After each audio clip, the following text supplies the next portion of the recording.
अस्सलाम वालेकुम। एक बार फिर से आपका इस्तकबाल है इस चैनल पर।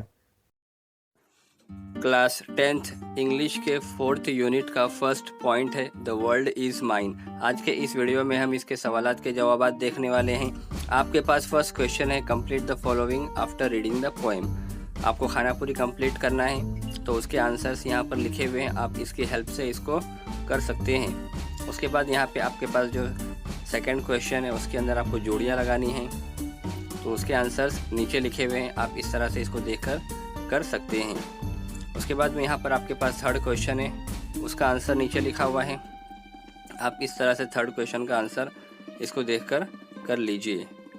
उसके बाद यहाँ पर फोर्थ है answer in your own words A और बी। दो सवाल थे, यहाँ पर ए का आंसर नीचे है और बी का आंसर उसी के फ़ौरन नीचे दिया गया है, और जो उसका सी है, सी का आंसर यहाँ पर इस साइड में दिया जा रहा है। इस तरह से आपके पास ए और बी और सी तीनों के आंसर आप इसको देखकर कंप्लीट कर लीजिए। उसके बाद में यहाँ पर आपके पास क्वेश्चन नंबर 5 है make a list of pairs of rhyming word from the poem. और उसके बाद आपको राइमिंग स्कीम बताना है नीचे, बहुत ही आसान है, आप इस तरह से इसकी हेल्प से क्वेश्चन नंबर 5 कर लीजिए। उसके बाद में यहाँ पर आपको फिगर ऑफ स्पीच बताना है पोएम से, तो इस तरह से आप ए बी सी और डी ये चारों का राइमिंग फिगर ऑफ स्पीच लिख लीजिए।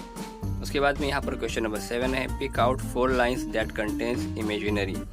तो ए बी सी डी इसके अंदर भी 4 है, तो आप इस तरह से इसको देखकर कर लीजिए। उसके बाद आपके पास यहाँ पर क्वेश्चन नंबर 8 है, आपके क्लास के अंदर कोई अंधा बहरा या कोई अपाहिज हो, तो उसकी जो मुसीबत परेशानी होती है उसके हिसाब से आपको एक मुकालमा तैयार करना है, तो ये आप इस तरह से इसकी हेल्प से कर लीजिए। या चाहे तो आप अपने मन से जो भी अल्फाजों में या फिर आपने कोई मुसीबत परेशानी उनके हालात को देखा होगा, फेस किया होगा, तो आप उसके हिसाब से इसको एक डायलॉग राइटिंग या मुकालमा आपको तैयार करना है। तो आप इसको चाहे तो एज इट इज़ रिफ़र कर सकते हैं या फिर इसको चेंज भी कर सकते हैं। उसके बाद में यहाँ पर आपके पास क्वेश्चन नंबर 9 है, आपको दिए गए नीचे पॉइंट के हिसाब से आपको स्टोरी बतानी है।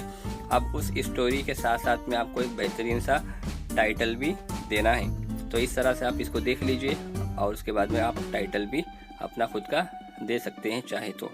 उसके बाद में यहाँ पर क्वेश्चन नंबर 10 में आपको कुछ नहीं लिखना है, इसके अंदर आपको खाली पोएम पढ़नी है। इस तरह से आप क्वेश्चन नंबर 10 को सिर्फ पढ़ लीजिए, आपको इसके अंदर कुछ नहीं लिखना। उसके बाद जो अगला क्वेश्चन है इसके अंदर आपको ट्रांसलेशन करना है, ए बी और सी 3 सेंटेंसेस है, आपको अपने अल्फाजों में इसको ट्रांसलेट करना है, तो आप इस तरह से इसकी हेल्प से कर लीजिए। उसके बाद में यहाँ पे आपको एक लेटर लिखना है अपने पेरेंट्स को, रिक्वेस्टिंग, आपको एक गैदरिंग में जाना है, रिक्वेस्ट करनी, उससे परमिशन मांगनी है आपको रिक्वेस्ट के ज़रिए, तो आप इस तरह से इसको देखकर कर सकते हैं। तो ये लेटर आप लिख लीजिए, चाहे तो आप इसको चेंज कर सकते हैं, अपने अल्फाजों में लिख सकते हैं, या फिर एज इट इज़ इसको चाहे तो कॉपी कर सकते हैं। इस तरह से यहाँ पर जाकर आपका ये टॉपिक कंप्लीट होता है।